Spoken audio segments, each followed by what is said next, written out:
하나님 말씀 에베소서 2장 1절로 2절 말씀입니다. 자, 하나님 말씀 에베소서 2장 1절로 2절 말씀입니다. 자, 우리 한 목소리로 다 같이 시작. 그는 허물과 죄로 죽었던 너희를 살리셨도다. 그때 너희는 그 가운데서 행하여 이 세상 풍조를 따르고 공중의 권세 잡은 자를 따랐으니 곧 지금 불순종의 아들들 가운데서 역사하는 영이라. 아멘. 할렐루야. 우리가 하나님의 은혜를 나누는 일에 함께 하심을 주님의 이름으로 축복합니다. 우리가 신앙의 기초가 든든해야 돼요. 그런데 우리가 언뜻 생각하면은 내가 신앙의 기초가 든든하다, 나는 신앙적으로 기초가 돼 있다, 그러지만은 막상 이렇게 질문해 보면은 전혀 신앙의 기초가 안 되어 있는 그런 경우들이 있습니다. 그러니까 분명하게 알지도 못하면서 그냥 안다고 착각하는 경우들이 많이 있어요. 우리가 복음이라 그러면은 뭘 복음이라고 합니까? 우리가 복음을 말하자면 복된 소식, 복복자의 소리음자, 복된 음성, 영어로는 굿뉴스, 기쁜 소식, 이렇게 우리가 이야기를 하잖아요. 우리가 이 복음이란 뭔가, 이 복음의 특징에 대해서 우리 함께 말씀을 나누고자 합니다. 첫째로는 이 복음은 비교할 수 없는 기쁜 소식이다 그랬어요. 따라서 합시다. 비교할 수 없다. 비교할 수 없다. 할렐루야. 여러분들이 만일 무슨 소식을 들으면 제일 기분이 좋겠습니까? 어떤 소식을 들으면 정말 기쁜 소식이다 그렇게 말할 수 있겠습니까? 복권이 10억짜리에 당첨됐습니다. 그 정도면 기쁜 소식이겠습니까? 아니면은 아파트가 당첨되었습니다. 그러면은 기쁜 소식이겠습니까? 여러분 자녀들이 서울대학에 입학했습니다. 그러면은 기쁜 소식이겠습니까? 여러분 이런 세상의 소식들과 복음은 비교할 수가 없다는 것이에요. 아무리 우리가 좋은 이 수억이 갑자기 생긴다 할지라도 이 복음의 기쁜 소식과는 비교할 수가 없습니다. 아무리 세상에 좋은 일이 있다 할지라도 이 복음의 기쁜 소식과는 비교할 수가 없어요. 이 복음은 비교할 수 없는 기쁜 소식입니다. 여러분들이 지금까지 들어왔던 아무리 좋은 소식을 다 합친다 할지라도 이 복음의 기쁜 소식과는 비교할 수가 없어요. 우리를 뭐라고 했습니까? 우리를 허물과 죄로 죽었던 너희를 살리셨도다. 우리가 죽을 것 같은 자, 죽을 뻔한 자, 숨이 꼬박꼬박 하면서 숨이 곧 넘어갈 것 같은 사람을 살려주었다. 그게 아니라 이미 우리는 죽었던 우리를 하나님께서 살려주셨다는 것이에요. 아무리 사람들이 안 좋아한다 할지라도 생명만큼 귀중한 것은 뭐가 있겠습니까? 하나님께서 우리의 생명을 구원하여 주셨다. 이거는 어떤 것과도 비교할 수 없는 소식이에요. 누가 나에게 돈을 주었다? 그것도 역시 좋은 소식이겠지만은 내 생명을 구원하여 주었다. 이거는 정말 무엇과도 비교할 수 없는 기쁜 소식인 것입니다. 여러분들이 정말 영원한 생명을 얻었으므로 주님 앞에서 기뻐함으로 드리는 예배, 이런 예배가 되어야 돼요. 우리가 이걸 잘 모르니까, 내가 받은 은혜가 얼마나 큰 은혜인지를 모르니까 우리의 예배가 흐지부지하고 힘이 없는 것이에요. 근데 내가 정말 하나님께 얼마나 큰 은혜 받았는가, 이걸 깨닫게 되면은 기쁨으로 찬양하고 기쁨으로 예배하고 기쁨으로 말씀 듣고 기쁨으로 봉사하고, 그게 바로 진정한 예배라는 것입니다. 우리의 소식은 비교할 수 없는 소식이에요. 흔히들 서양 사람들은 말하잖아요. 좋은 소식과 나쁜 소식이 있는데 어떤 소식을 먼저 들으실래요? 그러면은 나쁜 소식 먼저 듣겠습니다. 그러면은 당신은 암입니다. 그래요. 근데 또 좋은 소식은 뭡니까? 그랬더니 그것은 오진입니다. 그랬다는 것이에요.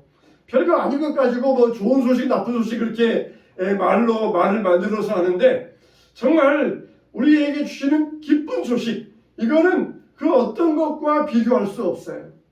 정말 우리에게 행복을 주고 기쁨을 주고 평안을 주고 세상의 그 무엇과 비교할 수 없는 소식이 바로 이 복음의 기쁜 소식인 줄로 믿습니다.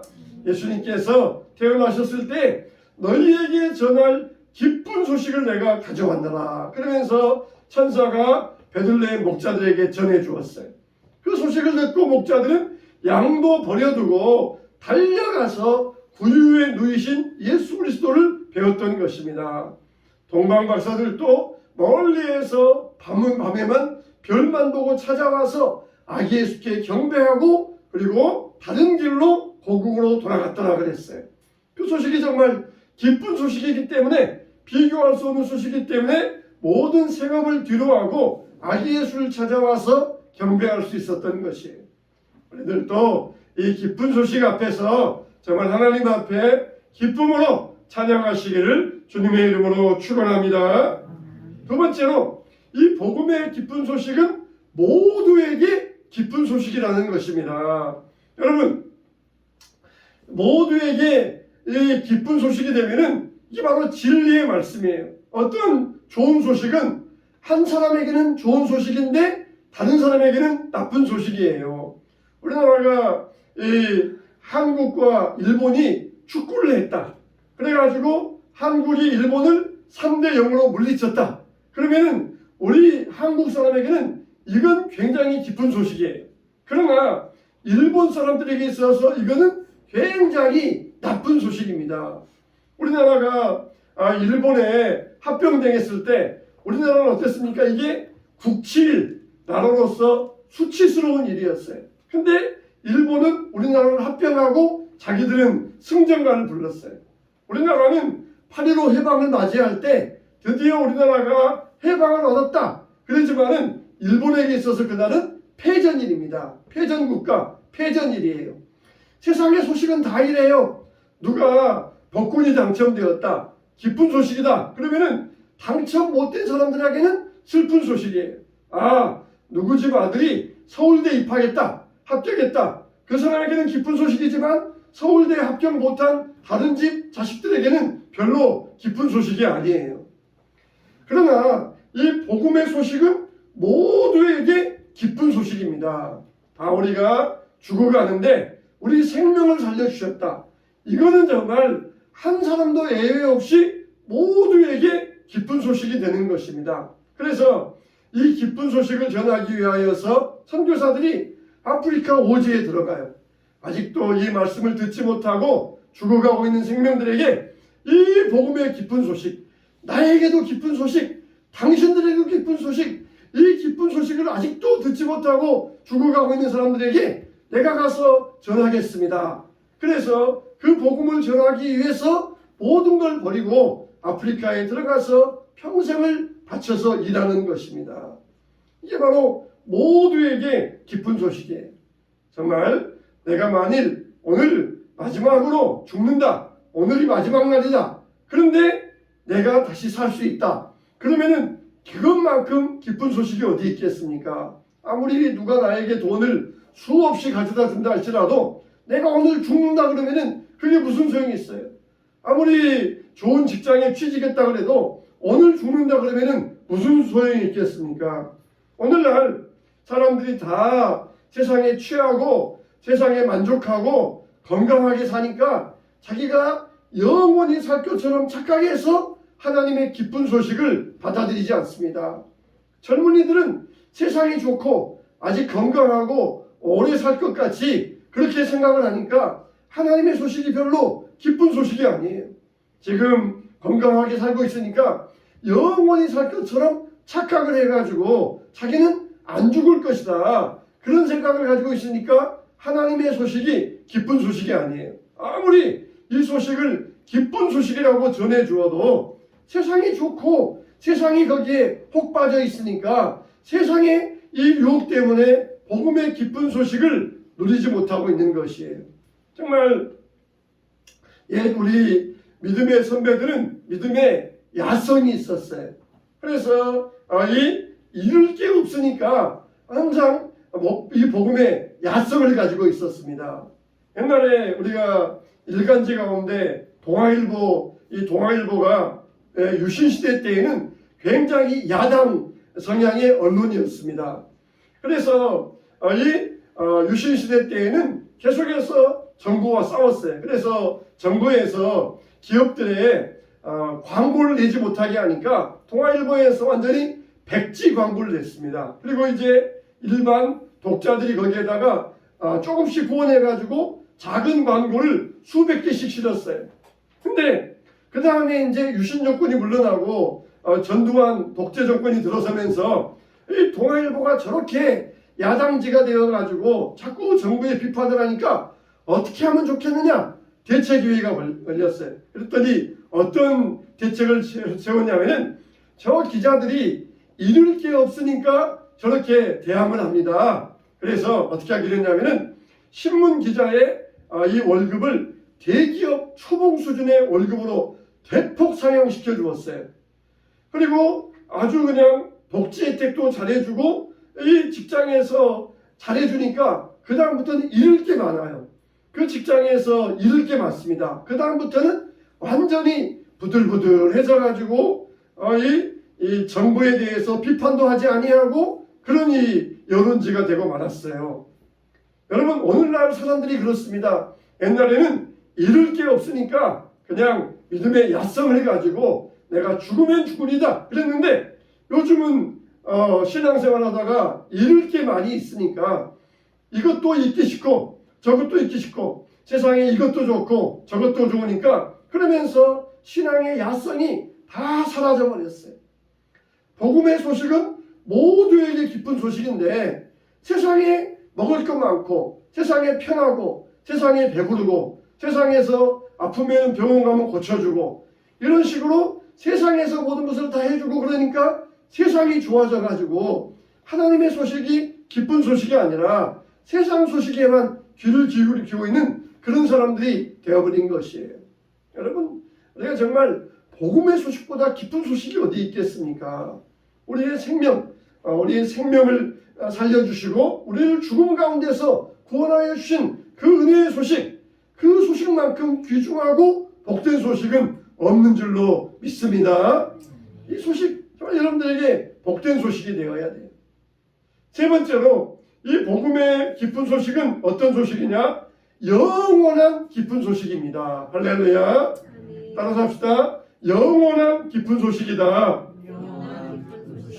아무리 돈을 많이 가지고 있어도 그거는 영원하지 않아요. 성적이 올라가가지고 1등 했다 그래도 또 영원하지 않습니다. 또 다음 시험 때에는 꼴등으로 떨어질 수 있어요. 지금 아무리 건강해도 죽으면 그만입니다. 내가 응원하는 축구팀이 한국이 일본을 이겼다. 그래서 기쁜 소식이지만 또 그때 지나가면은 그 다음에 또 지면은 그 소식은 또 슬픈 소식이 되고 말아요. 세상의 소식은 다 이와 같이 영원하지 않습니다. 우리가 원하는 소원은 이 땅의 것이 아니에요. 그러니까 우리 모두에게 영원한 기쁜 소식이 되는 것입니다. 하나님이 주시는 이 은혜는 기쁜 소식은 영원한 생명이에요. 영원한 생명. 그래 의사가 내가 당신 고쳐주겠습니다. 내가 당신 살려주겠습니다. 그래서 심장병 환자를 암 환자를 고쳐주었다 할지라도 그 사람은 30년 40년 살다가 다시 죽게 돼 있어요. 내가 당신을 영원히 살게 해주겠습니다. 그런 의사는 없어요. 그런 의사는 없어요. 나이 들어서 병원에 찾아가면은 아이고 선생님 여기도 아프고 저기도 아파요.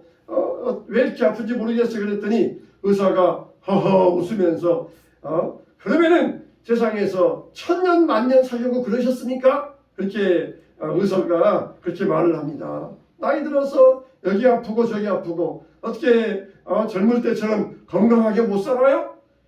1000년 만년 살려고 했습니까? 의사가 아무리 명의가 와서 고쳐준다 할지라도 50년 이상 못 살아요. 그리고는 죽을 수밖에 없습니다. 사람에게는 다 욕망에 관심이 있어요.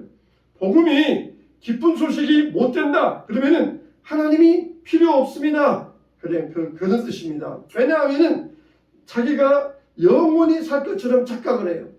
이러다가 자기는 지옥에 가지 않고 지옥불에 불타지 않을 것이다. 그런 착각을 합니다. 나는 그냥 착하게 사니까, 나는 나쁜 짓 안 했으니까 나는 천국에 가겠지. 그러면서 그렇게 착각을 하고 살아요. 그렇게 착각해서는 안 됩니다. 내가 아무리 착하게 살고 내가 아무리 나쁜 짓 안 해도 예수 생명이 없으면은 다 지옥에서 불탈 생명이 될 수밖에 없어요. 오직 기쁜 소식은 예수 그리스도의 복음밖에 없습니다. 기차를 타야 부산을 갈 수 있고 서울을 갈 수가 있어요. 근데 나는 여기에서 착하게 살고 있으니까 부산에 가고 서울에 갈 수 있을 거다. 착각하면 안 돼요. 기차를 타야 됩니다. 기차를 타야 내가 원하는 곳에 갈 수가 있어요. 복음의 열차, 구원의 열차를 타야 돼요. 그래야 천국에 갈 수가 있어요. 내가 아무리 여기에서 착하게 살고 있고 나쁜 짓 하지 않아도 구원 열차를 타지 아니하면은 살 수가 없어요. 열차가 없는데 열차가 온다. 그러면 얼마나 기쁜 소식이에요. 내가 원하는 곳에 갈 수 있다. 그런데 안 타고 여기에서 그냥 착하게 살고 있으니까 내가 원하는 곳에 갈 수 있을 거야. 그러면은 갈 수가 없어요. 그 기차를 타야만 내가 원하는 곳에 갈 수가 있습니다. 우리는 다 죄인이에요. 자격 없는 자들이었습니다. 근데 자격 없는 우리에게 하나님께서 은혜를 베풀어 주셨어요. 하나님의 은혜가 필요 없다. 복음이 별로 기쁜 소식이 아니다. 이거는 자기가 자기 힘으로 구원받을 것처럼 착각하기 때문에 그러는 것이에요. 자기 힘으로 구원받을 사람은 세상에 아무도 없습니다. 우리는 허물과 죄로 죽었던 우리라 그랬어요. 우리를 예수 그리스도께서 자기 생명으로 살려주셨다고 말씀하고 있습니다. 정말 영원한 이 기쁨의 소식을 우리들은 기쁨으로 받으시길 바랍니다. 하나님이 우리에게 기쁜 소식을 전해주었는데 별로 퉁명스럽게 받고 있으면은 얼마나 주는 사람이 무한하겠습니까? 우리도 이 기쁜 소식을 기쁨으로 받아야 돼요. 그 소식이 얼마나 복되고 좋은 소식인지 가치를 모르니까 그래요. 돼지에게 진주를 던져주지 말라 그랬어요. 돼지는 아무리 진주를 주어도 진주의 가치를 몰라요. 그러나 우리들에게 진주를 준다 그러면은 그 진주의 가치를 알기 때문에 얼마나 좋아하겠습니까? 얼마나 기뻐하고 얼마나 좋아하겠습니까? 그런 것처럼 이 복음의 가치를 모르는 것은 돼지에게 진주를 주는 것과 마찬가지라고 했어요.